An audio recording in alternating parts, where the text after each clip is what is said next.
Hey guys, welcome back. In this video, I'll be showing you how to view your referral code in GCash.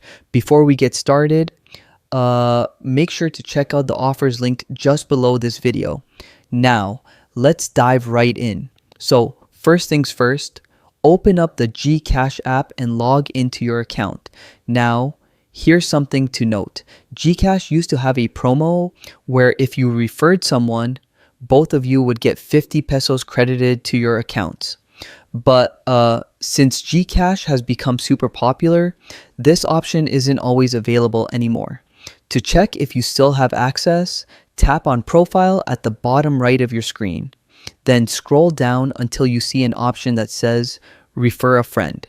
If it's there, that means you're eligible and you can share your referral link or code with friends. But if you don't see Refer a Friend, it means the referral promo isn't available on your account right now. So yeah, it kind of depends on the user. The only way you can still earn referral credits inside GCash is through job referrals. To do this, tap on View All in your profile, then choose Jobs. This opens the G-Jobs page where you can share job listings and earn credits when someone applies.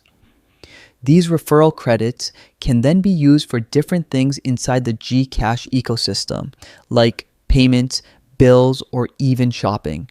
And that's pretty much how you check if your referral code is available in GCash and the alternative way to still earn credits. If you found this video helpful, don't forget to hit like and subscribe, and check out my other tutorials. Thanks for watching.